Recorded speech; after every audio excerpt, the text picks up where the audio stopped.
Oh, oh.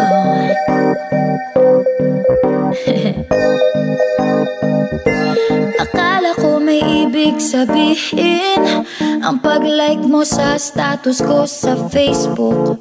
Nagre-reply ka rin sa Twitter. Akala ko, yun na.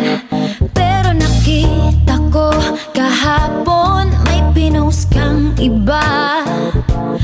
May kasama kang maganda. Ang sabi mo sa akin, kaibigan mo lang siya.